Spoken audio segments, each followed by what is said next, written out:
Está entrando no ar pela Rádio Universidade 800 AM o programa T-Move, Temas Emergentes em Movimento. O que te move?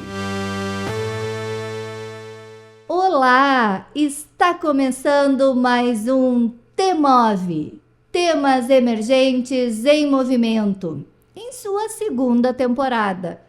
Eu sou a Maria Aparecida Azolim, pedagoga da Coordenadoria de Tecnologia Educacional, e apresentarei o programa de hoje com o professor Valdo Barcelos, aqui nos estúdios da Rádio 800 AM UFSM.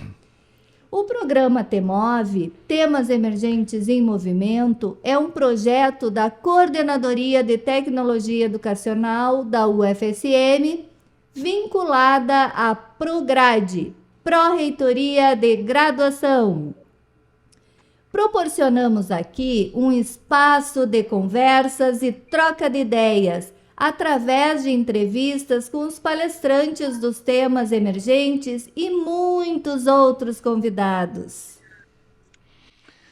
Bom dia, as pessoas que estão nos escutando. Ao Santiago, que eu vou ler aqui uma brevíssima biografia dele, mas é brevíssima mesmo, porque o homem tem muita coisa para contar, né? Então vamos lá. O Santiago nasceu em 1950 e o seu nome verdadeiro é Neutair Abreu, tá? Neutair Abreu. E tem outro nome no meio aí, Neutair Rebes Abreu, o Santiago, tá? Tendo começado no jornal Folha da Tarde de Porto Alegre, onde vive até hoje. Atuou no Pasquim, no Cojornal, Correio do Povo, Jornal do Comércio de Porto Alegre, no Estado de São Paulo e na revista Bundas.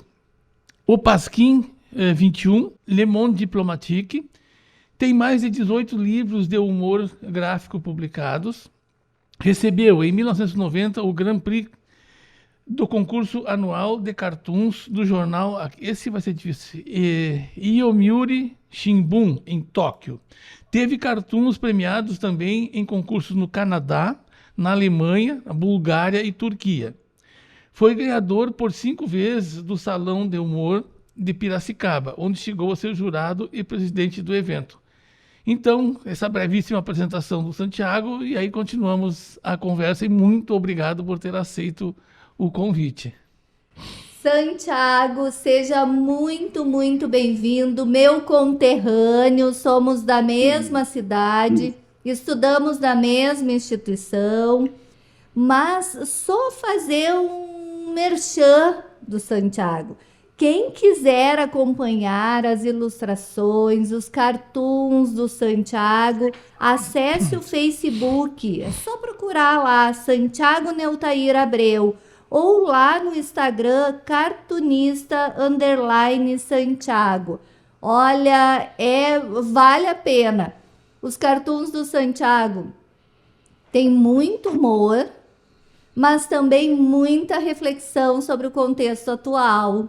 Então, assim, ó, vale a pena. Eu sou fã há bastante tempo do Santiago. Mas, Santiago, nós temos uma pergunta que dá título ao nosso programa. Então, Neutair Abreu, o que te move? O que me move? O que me move é a paixão que eu tenho pelo desenho e pela charge do cartoon. Desde criança eu tenho uma verdadeira paixão pelo desenho. Se ficar parado aqui com um lápis na mão, eu estou rabiscando alguma coisa, quase por instinto. Então, isso que me move, o gosto pelo desenho.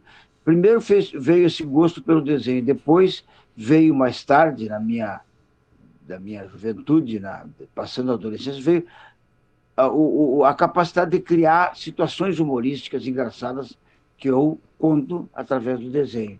Isso veio depois. Mas foi também fundamental na minha vida essa capacidade de criar ironias, paradoxos, criar, enfim, mostrar o lado engraçado das coisas, o lado ridículo, o lado crítico, né? Então, essas duas coisas são que me movem hoje. o gosto por desenhar e o gosto por também comentar a realidade, comentar a realidade da maneira que eu sei fazer, que é através dos meus bonequinhos caricatos, né? Então, esse é o que me move. Quem é esse Neutair, conhecido como Santiago? Quem é essa pessoa? Neutair é um, o Santiago é outro. Neutair é a pessoa física e o Santiago é a pessoa jurídica. Não, mas no mundo editorial eu sou Santiago, claro. Porque o meu nome, eu terminei escolhendo esse pseudônimo, que era o nome da minha cidade. Eu cheguei em Porto Alegre, fui estudar na Faculdade de Arquitetura e me apelidaram Santiago. Eu assumi esse nome como pseudônimo artístico, porque o Neutair é meio complicado de pronunciar, né? E eu acho que funcionou. O nome da minha cidade me auxiliou bastante, porque é um nome sonoro, um nome hispânico, um nome que tem força, né? Então, o Santiago é esse cara que desenha. E o Neutair é aquele que se reúne com os amigos, toma uma cerveja, toma um chimarrão e diz um monte de bobagem. Santiago, como bom santiaguense que tu é, né? Tem muitas frases, muitos ditados, né? Então tem um cidadão lá de Santiago que sempre me dizia: tem duas coisas no mundo que a gente não escolhe, o nome e os parentes, né? É verdade. No caso, eu como era um pseudônimo, eu tive o privilégio de poder escolher o pseudônimo. Certamente. O nome eu não pude escolher. E até hoje eu não sei de onde meu pai tirou meu nome. Santiago, fale um pouquinho dessa tua trajetória, saindo de Santiago, que é uma cidade 470 quilômetros de Porto Alegre, 42 mil habitantes hoje. Como é que foi essa trajetória de sair de Santiago numa época, né, que o acesso à educação, à informação... Parentes, não estou te chamando de velho, tá? Todos esses acessos eram mais difíceis. Então, conta um pouquinho dessa tua trajetória.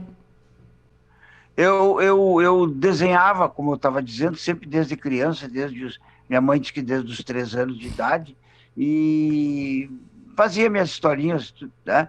Na adolescência eu fiz uns desenhos sobre fiz as caricaturas do prefeito, dos vereadores lá, e sempre com essa coisa, no colégio fiz muita caricatura dos professores. E aí, quando chegou o momento de eu fazer vestibular, eu fiquei no Colégio Cristóvão Pereira até o 2º ano de científico. E o 3º ano de científico eu vim fazer em Porto Alegre. Chamava científico, hoje já não sei como é que se chama. E vim fazer o vestibular para arquitetura em Porto Alegre. E os meus irmãos já estavam aqui, eu vim morar com eles e entrei na Faculdade de Arquitetura. E na Faculdade de Arquitetura começou a aparecer uma oportunidade de eu mostrar meus desenhos no jornal Folha da Tarde. Folha da Manhã primeiro, que era um jornal que tinha um suplemento humorístico. Depois na Folha da Tarde. E como na Folha da Tarde eu comecei a me profissionalizar, né? Eu comecei a fazer desenhos diários e recebia muito pouco, mas recebia. E aquilo me entusiasmou, poder vi a possibilidade de sobreviver daquilo que realmente eu gostava, que era o desenho humorístico. E aí terminei abandonando a Faculdade de Arquitetura pela metade, pelo meio, e me dediquei só ao desenho, né? Aí na Folha da Tarde eu comecei também, em seguida comecei a trabalhar também com o Cojornal, que era a cooperativa de jornalistas histórica, que houve aqui em Porto Alegre, e em seguida eu comecei a mandar desenhos para o Pasquim, que acolheu muito bem meus desenhos no Pasquim. Isso foi me entusiasmando. Aí, nesse momento, é que eu deixo de frequentar a Faculdade de Arquitetura. Vencido também na Faculdade de Arquitetura pelas cadeiras matemáticas. Eu sou uma besta para números. E aí as cadeiras de cálculo me derrubaram. Eu vim sem o chip da matemática. Eu cheguei a essa conclusão. Eu vim sem o chip da matemática. Eu também vim sem o chip da matemática. Eu não sei preço das coisas, eu não sei nada. Eu sou meio que nem os índios. Os índios têm pouco e bastante. Para eles é isso aí, não precisa mais do que isso. Né? Pouco e bastante. E eu também, a minha matemática funciona mais ou menos assim. Um pouco bastante, né? Eu Um também. médio e bastante. Então aí eu terminei me profissionalizando como desenhista de humor e assumi a condição de desenhista de humor. Comecei também a montar um orçamento mensal a partir disso, né? Desenho para jornal, para revistas, alguma coisa para livro. E na época que eu comecei, eu fiz algumas campanhas publicitárias também, que na época era o que realmente pagava bem, eram as campanhas publicitárias. De uns tempos para cá, a publicidade ignora completamente o desenho, mas o desenho era bem valorizado nesse tempo em que eu comecei, na década de 70 e 80. E aí não parei mais, né? Quer dizer, na verdade diminui um pouco depois dos 60, quando eu me aposentei pelo INSS, eu comecei a diminuir meu ritmo, né? E fazer as coisas que eu mais gosto e as coisas que eu fazia por obrigação, eu meio que deixei de lado. Então, eu desenho quando me dá vontade, quando não me dá, não. Agora, por Aliás, prazer. mas nos dias de hoje também tem um fator muito importante: ninguém mais paga por um desenho. Não existe mais a profissão de cartunista. Existe um hobby de cartunista nos Facebook da vida, onde tu não ganha bolhufas nenhuma. Né? Então isso me desanima também e eu diminui o meu ritmo muito em função disso também. Eu quero que me paguem pelo que eu faço. Eu sou de uma época, eu vim de uma época em que havia jornais e revistas que nos pagavam, né? Pouco, mas sempre pagavam. Hoje não, hoje é a famosa casa da mãe Joana, ninguém te paga nada, todo mundo usa teu trabalho, reproduz, e a internet criou esse caos completo. E é disso que eu tento fugir.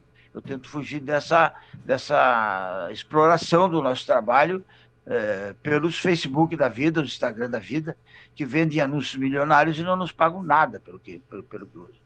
A minha revolta é muito grande contra essas apps aí, essas big techs aí, que eu acho que elas estão explorando o nosso trabalho. É a razão pela qual eu também maneirei um pouco o meu trabalho, diminui bastante. Então, e essas plataformas ainda se sentem, né, perseguidas. É brincadeira, né? É brincadeira, completamente brincadeira. Mas... Não, e quando eu quero mostrar meu trabalho para muita gente, eu tenho que pagar para eles. Então, assim, um absurdo, uma cara de pau dessas big techs, a gente tem que pagar para mostrar o trabalho, né? Tu já trabalha ali por curtires, né, o curtir, e ainda eles têm a cara de pau de querer cobrar da gente. Que tu pague para amplificar a visualização do teu trabalho. Então, nós estamos vivendo uma ditadura desses caras aí, que vai ter que terminar isso aí, vai ter que ter um...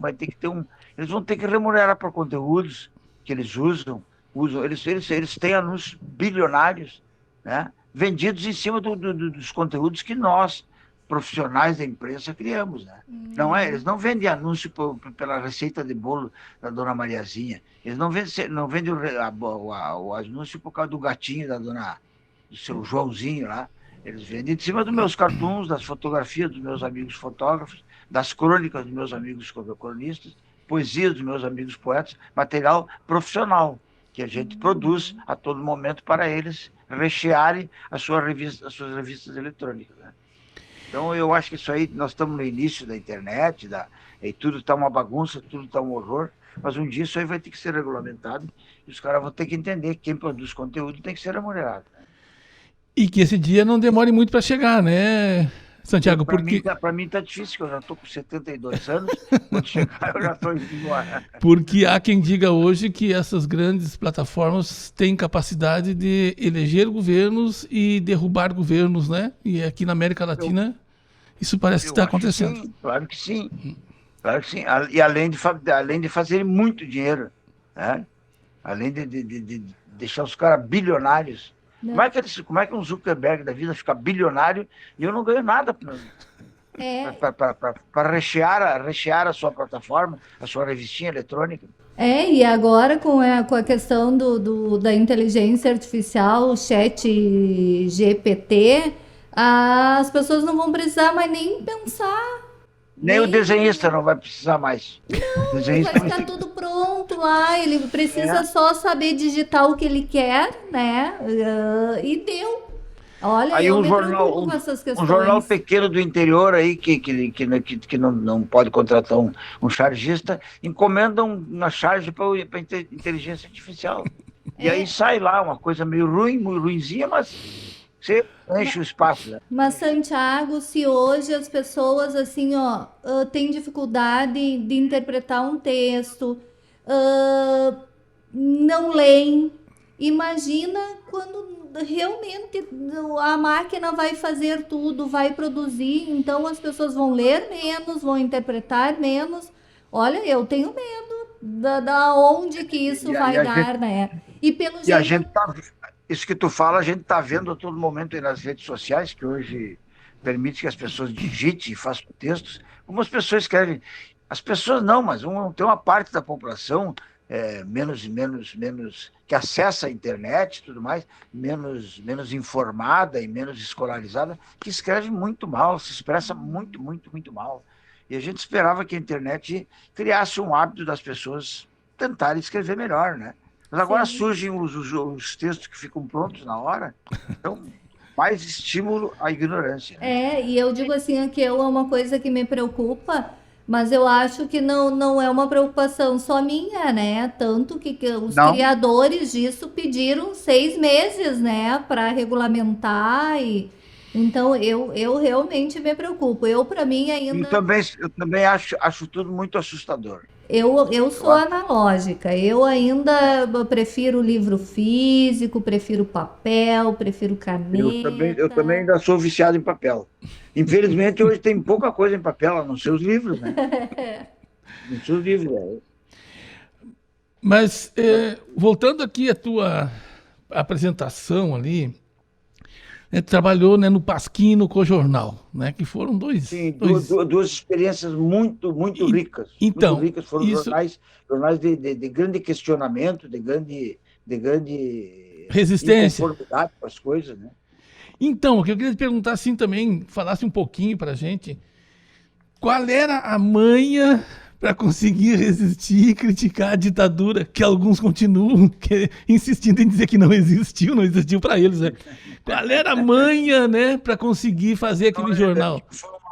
Foi uma ilusão, de ótica que nós tivemos É, a ditadura, o novo ditadura.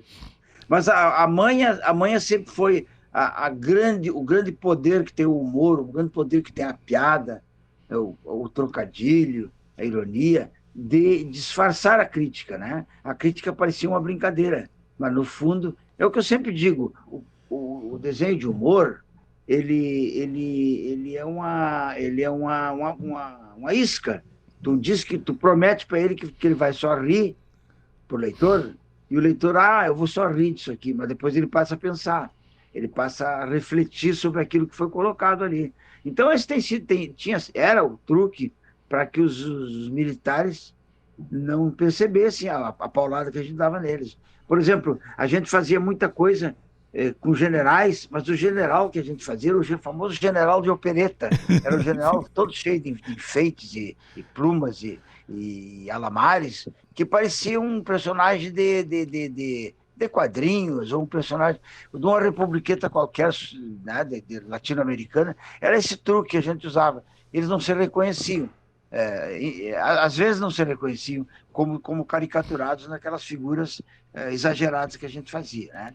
E aí a gente conseguia fazer passar algumas coisas. Nem tudo, às vezes não passava nada. O Pasquim era revisado antes por um sensor que riscava com caneta pilote, aquela de tinta forte, faziam um X em cima e inutilizavam o desenho. O desenho não podia mais ser usado, porque eles pegavam os originais e riscavam em cima. Então tinha mais essa violência, porque nem os originais tu conseguia recuperar. Então tinha coisa que não passava mesmo, né? Mas, em geral, boa parte do que a gente fez, crítico, que a gente fez com força, apareceu, foi publicado, no Pasquim, principalmente. Os jornais grandes, a Folha da Tarde, onde eu trabalhava, era um pouco mais complicado, porque eu não tinha um censor externo, mas eu tinha a censura do próprio jornal, do editor-chefe, que olhava e dizia, olha, isso aí não vai dar e tal. Várias vezes as coisas foram recusadas. Mas boa parte na Folha da Tarde, hoje eu olho a minha coleção, eu vejo que eu fiz desenhos bem críticos, que me surpreende assim que tenha sido publicado críticas aos militares, crítica à falta de democracia, né? À falta de eleições. Então, eu me sinto satisfeito que consegui emplacar muitos.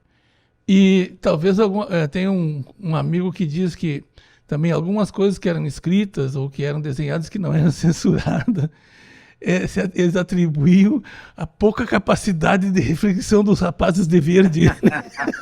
Então, às vezes o censor caía nessa, ele não entendia direito Exatamente. e terminava liberando. E às vezes E realmente entendia. não eram pessoas. Mas às vezes essa ignorância também era contra nós também, essa ignorância, porque uma vez o cara queria proibir, acho que chegaram a prender na casa de uma pessoa, prenderam o livro Memórias Próximas de Brás Cubas. Disseram que era subversivo. Sim. O Milor, Então, às vezes funcionava contra nós também. o Milor Fernandes, num dos jornais que ele trabalhou, o Milor Fernandes, em dos jornais que ele trabalhou, que foram muitos, né, ele retirou aquela placa, né? Bata antes de entrar. E ele botou não bata antes de entrar. Essa aí, na verdade, no começo de tudo isso, foi o Barão de Itararé, o Aporelli, Barão de Itararé Gaúcho, que fazia um jornal chamado Amanhã, que era um jornal que era uma gozação com Amanhã. Porque havia o jornal Amanhã, que tinha grande popularidade no Rio de Janeiro, e ele inventou Amanhã. E ele fez isso e botou na porta da Amanhã. Não bata antes de entrar. Ou não bata depois que entrar. O Milor também usou isso aí depois, claro.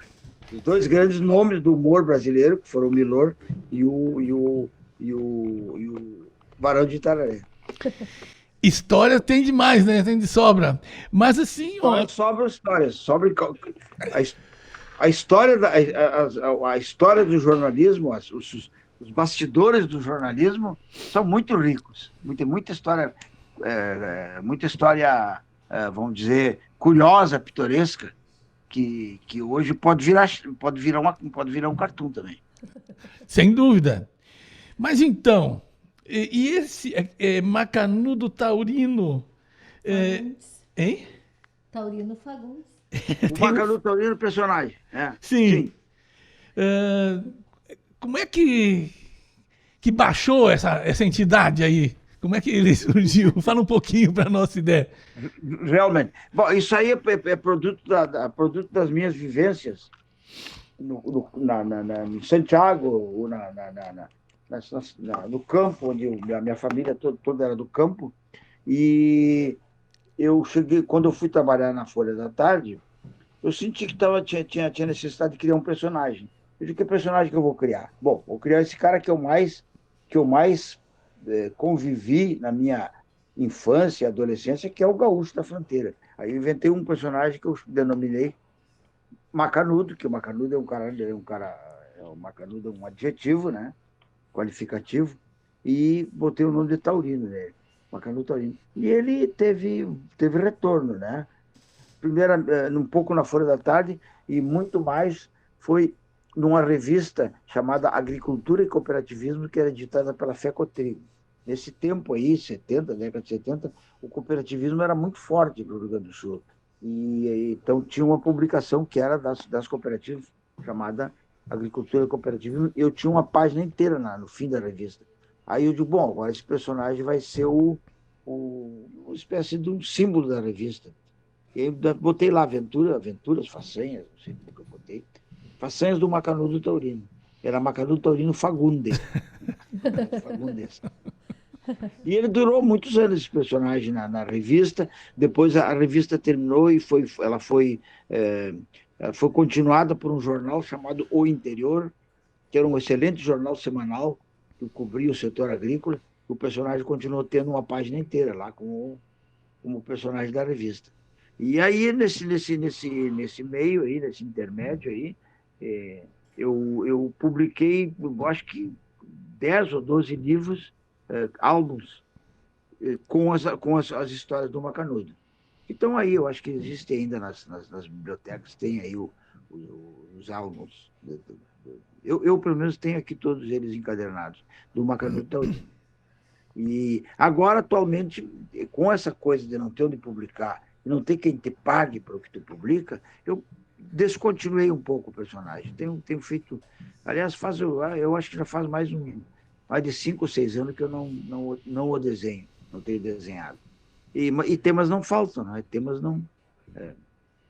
Porque eu sempre... o truque sempre foi o seguinte, colocar na boca de um gaúcho interiorano, de poucas letras, colocar as observações sobre o mundo, né?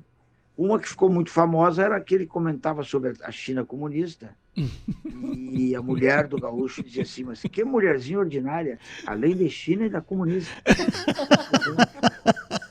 Fez um grande sucesso, até hoje as pessoas me recordam desse desenho.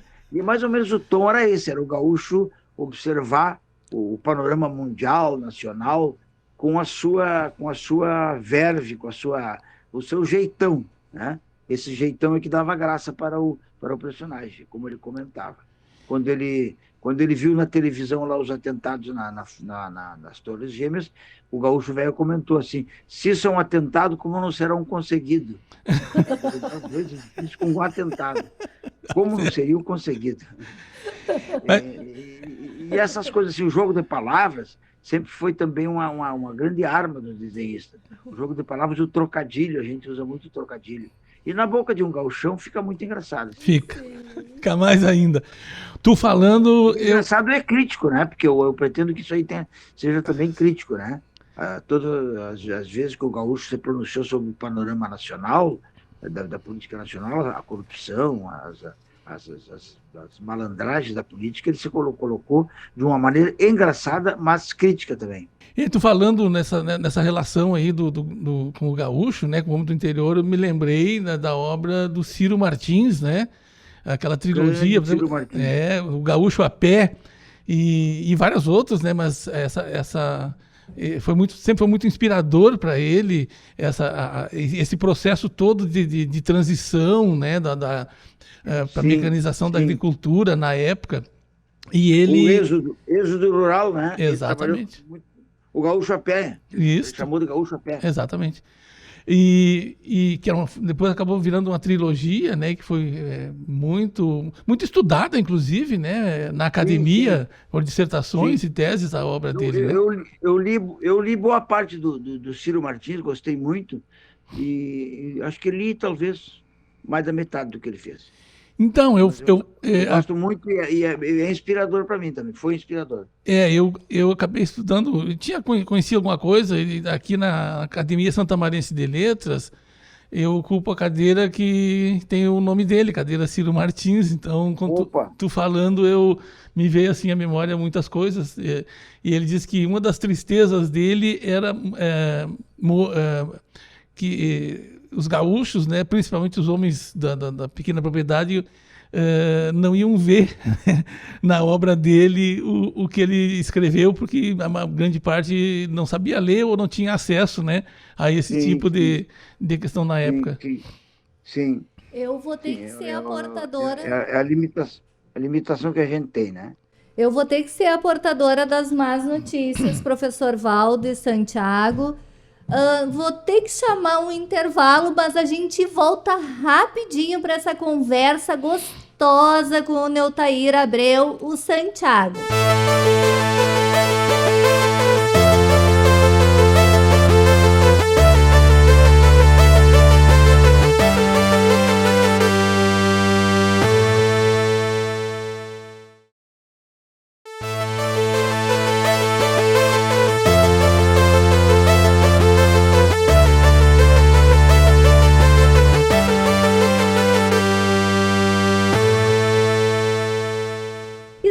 De volta com o T-Move. Para você que ligou o rádio agora, seja muito bem-vindo, seja muito bem-vinda. Você está ouvindo o programa T-Move pela Rádio Universidade 800 AM.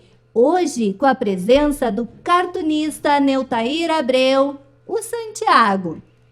O T-Move é um programa de conversas e troca de ideias através de entrevistas semanais com os nossos convidados.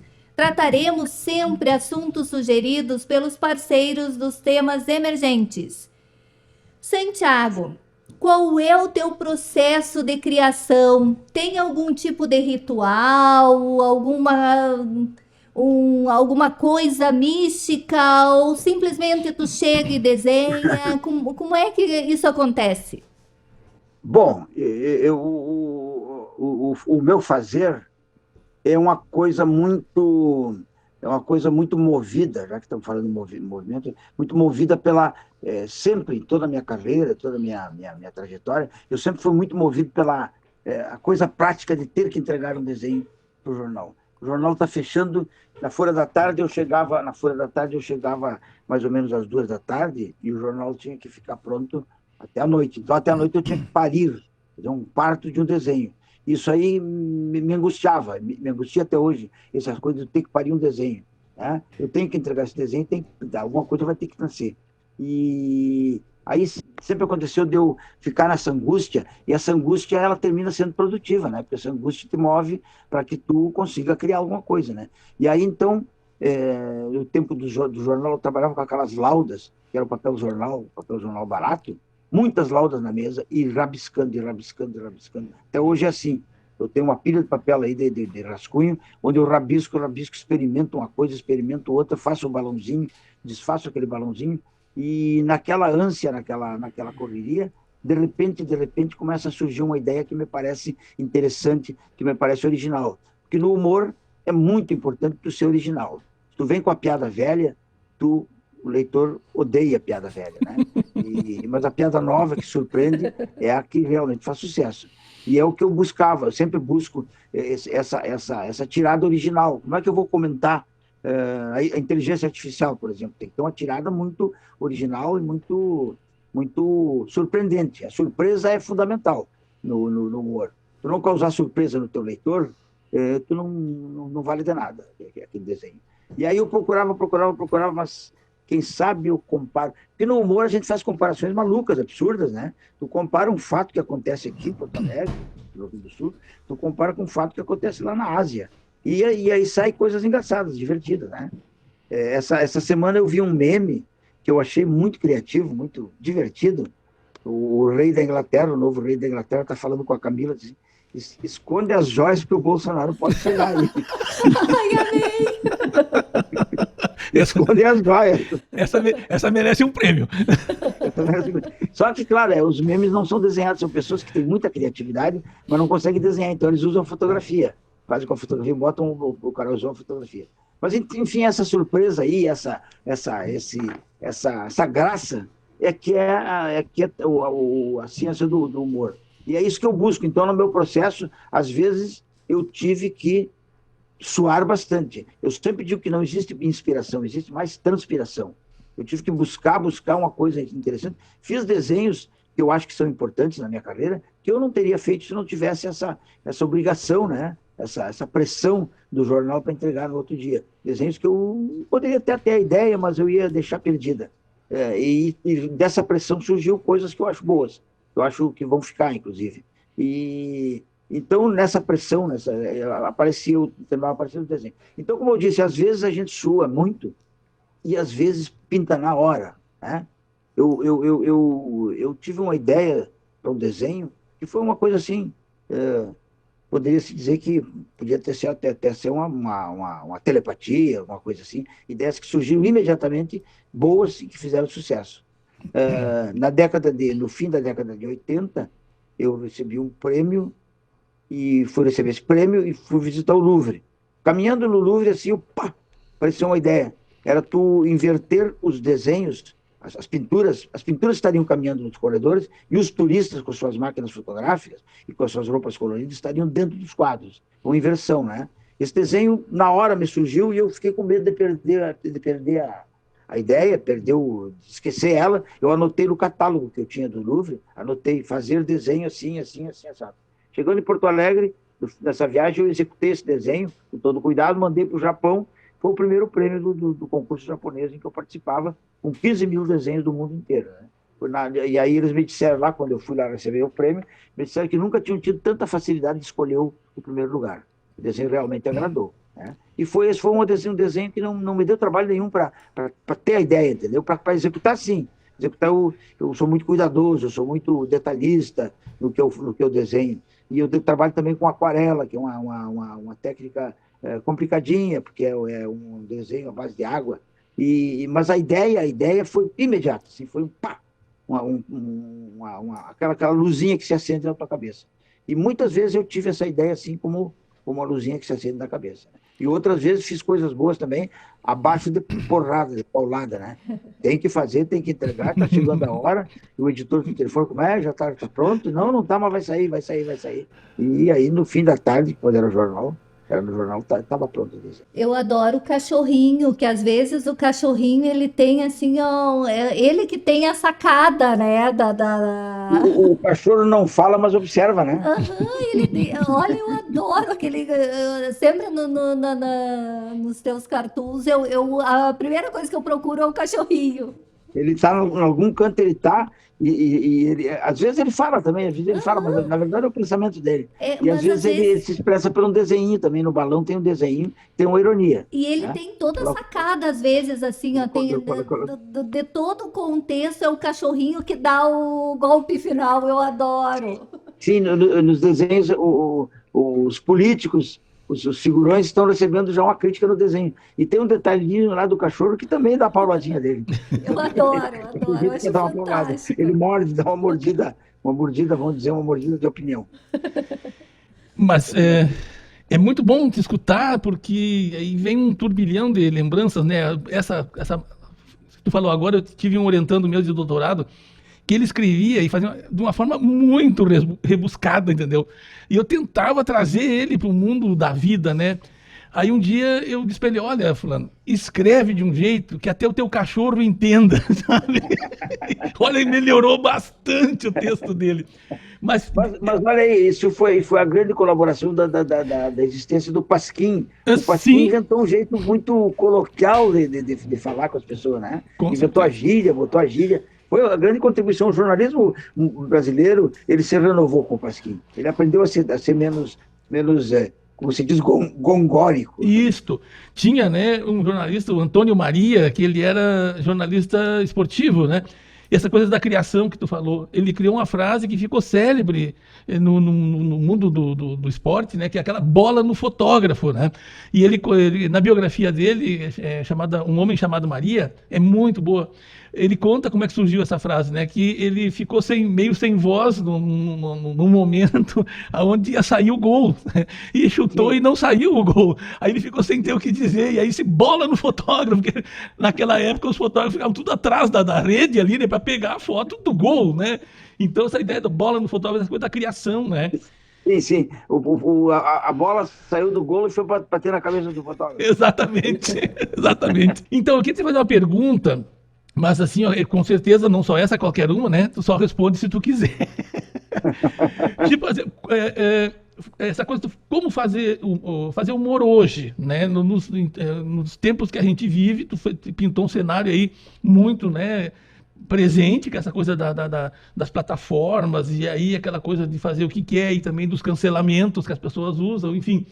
E sem falar em outras questões, para usar, na falta de uma expressão melhor, um politicamente correto levado muito longe. Essas coisas todas, elas dificultam, inibem ou não te influenciam?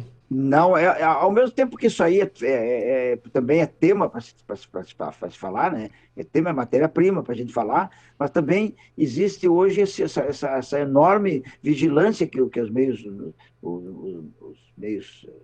sociais, as redes sociais, exercem sobre as pessoas. Eu já tenho levado muita paulada, né? Fiz algumas críticas, alguma coisa, e levei paulada de feministas, né? Quando elas acham que o desenho pode ser machista, é muito perigoso cair nessa armadilha do machismo. E muitas vezes com razão delas, eu levei paulada. Mas hoje eu tenho assim No passado, eu cheguei a fazer desenhos que estão aí nas coletâneas, que devem hoje serem vistos hoje por uma geração jovem, feministas e militantes, que devem também ter bronca desses desenhos. Mas hoje eu realmente eu cuido. E não tanto que o cuidado que eu sempre tive também, né? não é tanto pelo que vão me vigiar, pelo que vão me censurar, é porque eu tenho um compromisso de não ser preconceituoso, né? O humor cai muito fácil no preconceito, né? O bullying, por exemplo, é um preconceito aberto, né? E então aquele humor que se fazia na Praça Nossa, o humor que se fazia contra os desvalidos, fazia contra o negro, o gay, o deficiente físico, esse humor realmente não é um humor que a gente tem que evitar, esse humor que é o humor do bullying, não tem que evitar a todo custo, mas eu sempre evitei. Eu nunca fiz essa piada que esculacha a mulher, esculacha o homossexual, esculacha o deficiente físico. Eu sempre me cuidei, não porque fosse ser vigiado, mas porque é o meu dever, a minha consciência me impede que eu faça um desenho preconceituoso, né? Mas às vezes, realmente, como tu diz, às vezes vão longe demais, né? Eu tive algumas coisas aí, aí no Facebook aí, que me pareceu um certo exagero, né? Aquela coisa assim eu não vou escrever todos em vez de todos. Não, eu não consigo fazer isso. Eu boto todos e todas, né? Mas o todos, essa coisa ainda é muito estranho para mim, né? E aí tem uma vigilância do cara que escreve todos, né? As pessoas que dão uma vigilância muito forte, né? E eu acho que isso aí pode realmente inibir o humor. Inibe o humor, né? Aquele humor que o Cacete Planeta fazia, que era uma irreverência total, ele hoje seria cancelado em vários momentos. E realmente, o politicamente correto surgiu porque tinha que surgir mesmo. Ele é correto, tu não pode ridicularizar quem já é pisado, né? Tu não pode pisar na cabeça de quem já é pisado. O negro, o homossexual, as mulheres também são muito pisoteadas, né? A gente não pode pisotear mais do que já são. Mas os exageros disso aí, dessa postura politicamente correta, também são perigosos. Eu tenho certo medo, às vezes. De repente, os caras não querem mais cantar o Com Açúcar, com Afeto do Chico, porque é um machista, filho da mãe, que quer receber as mordomias da mulher. Mas é um retrato de uma época e de um tipo de pessoas, né? Eu acho que não dá para... Tu não pode eliminar da face da terra essa música, que é uma das músicas mais bonitas do cancioneiro brasileiro, né? Como melodia, como letra também, entendendo que aquilo ali é o retrato de uma época e de um tipo muito comum, ali 90% do brasileiro, 80% é aquele vagabundo que chega em casa e quer que a comidinha esteja pronta. É um retrato. E que as pessoas têm que ter a inteligência de ver que naquilo há uma crítica, né? A essa postura do machista. Muito bom, Santiago. Tem que interpretar, né? E para Interpretar, isso claro, tem que interpretar e tentar É entender evidente o que o Chico contexto, Buarque não né? faria isso para exaltar esse cara, né?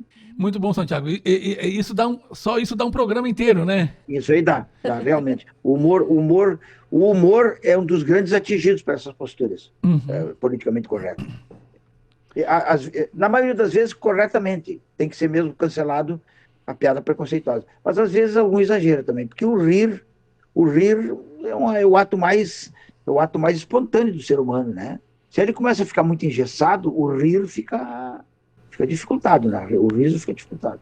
E é comprovado, né, que o rir faz bem para a saúde, libera endorfinas, serotoninas Sim. no organismo, que são hormônios fundamentais para o bem-estar, né? É saúde, rir é saúde. O humor o riso vira saúde. E que se esse riso vem acompanhado de uma postura crítica, melhor ainda, né? Melhor ainda. A Santiago, pessoa pode refletir, pode debater a partir de um cartoon, de uma charge, o cara pode debater aquele tema, né? Aliás, tem sido feito, o último vestibular, eu tenho um desenho meu, que havia um debate sobre aquele desenho, sobre o tema do que o desenho falava. que legal. Santiago, quadrinhos, charge, cartoon, são literatura? E outro tema que vai dar pano para manga, né? O nosso grande intelectual, chamado Barbosa Lessa, o homem que percorreu grandes caminhos no regionalismo aí, e na literatura, ele sempre me dizia, quando me encontrava, história em quadrinho é literatura, ele dizia. É literatura. Pode escrever nos teus cadernos que isso é literatura. Ele dizia, né? E eu acho que é literatura, porque, na verdade, é uma literatura também, o quadrinho, principalmente, onde tem histórias longas que são contadas, é uma literatura que é não diria um, como é que se diz? Um audiovisual, não, ele é um visual textual, né? que é metade da narrativa é o visual e a outra metade são os textos do balãozinho. Então ali tem literatura, tem desenhistas, o Will Eisner, por exemplo, que é um grande americano que desenhou coisas maravilhosas, ele tinha um texto muito bom nos balões que ele escrevia. E ali tinha literatura, tem uma narrativa, tem um relato todo, né? Eu acho que se não vai virar literatura. Na verdade, eu acho que a gente tem que valorizar muito mais o desenho de humor. Ele é sempre visto como o desenho de humor e o quadrinho é sempre visto como uma coisa de criança, né? Então a gente tem que valorizar para conseguir o status de uma coisa, de uma obra de arte, vamos dizer, mais respeitada. Então, Santiago, tem um conterrâneo teu, né? O Caio Fernando Abreu, uma grande pessoa, né? Conterrâneo e primo. E primo teu, né? E diga de passagem, né? Vocês são de uma cidade que, para mim, é única, né? Em muitas coisas, né? Mas tem uma delas que é a cidade que tem a Rua dos Poetas, né? Não, ela é a terra dos poetas. Sim, tem a Santiago rua, né? Agora, vamos defender a nossa terra, né, Santiago? Lá na praça, a última feira do livro que eu participei, eles me convidaram para gravar minha mão no cimento lá. Aham. Mas eu não sou poeta. Não, mas o teu desenho tem alguma relação com a poesia, tem momentos que ele é poesia. Eu digo, bom, então vamos aceitar, eu vou ficar bem feliz com essa distinção. Essa é só para os ouvintes que não conhecem. Santiago, então, como eu disse, fica a 470 quilômetros de Porto Alegre, indo na direção de São Borja, perto de São Borja. Ela fica entre São Borja e Santa Maria. E ela é a terra dos poetas. Essa é Santiago, não é mais Santiago do Boqueirão e aquele ditado feio que quem é de Santiago conhece. É só Santiago, a terra dos poetas. E ela é toda organizada nesse sentido. Tanto que todas as entradas da cidade tem penas, aquelas tinteiro com penas para identificar os pórticos da cidade. Então é bem bonita. Mas eu quero lembrar que um dos maiores poetas regionalistas não é de Santiago, é de Tupanciretã, mas teve toda a sua vivência em Santiago, que é Aureliano Figueiredo Pinto. Exatamente. O poeta e romancista também, que é um artista que eu admiro muitíssimo, muitíssimo. Santiago, sobre o atentado do Charlie Hebdo na França, em janeiro de 2015, quando sofreu um ataque terrorista, e agora eu lembrei que tu disse, imagina se fosse um conseguido, né? Ah, não, ali era atentado. Aquilo aquele momento dividiu os pensadores, os jornalistas, os cartunistas também, que muitos acharam que alguns poucos acharam que os caras brincaram com fogo. Aí tem um desenhista chamado Latoufe, que é um cara bem atuante, um desenhista muito, muito atuante, que a tese dele é mais ou menos assim. A tese dele é muito maluca. Quase resumindo, a tese dele é assim: o Charlie mostrou as perninhas, usou um shortinho curtinho e foi estuprado. Quer dizer, o estuprado fica sendo culpado. A vítima fica sendo culpado. Eu vi muitas posturas assim. Eu sou um defensor do jornal, sempre gostei do jornal. Acho que a postura do humor é essa, a postura anárquica, a postura crítica em cima de tudo e de todos. E o Charlie fazia isso. Ele era crítico em cima de todas as religiões, também, claro, o islamismo. E ele era crítico em relação às autoridades todas, a todos os poderes, a todas as instituições. Ele era, enfim, uma postura anarquista. É mais ou menos o que dizia o Milor: todo homem é meu alvo, né? Todo homem merece a minha pedrada. E por isso ele se ralou, porque ele não abriu mão da sua postura crítica e enfrentou o radicalismo de pessoas doidas, malucas, completamente doidas. E ele não abriu mão de ser crítico em relação ao que ele sempre criticava. Os caras diziam, já que nós damos pau no Papa, damos pau no Rabino, e damos pau no líderes religiosos, temos que dar um pau no líder muçulmano também. O cara que principalmente aqueles que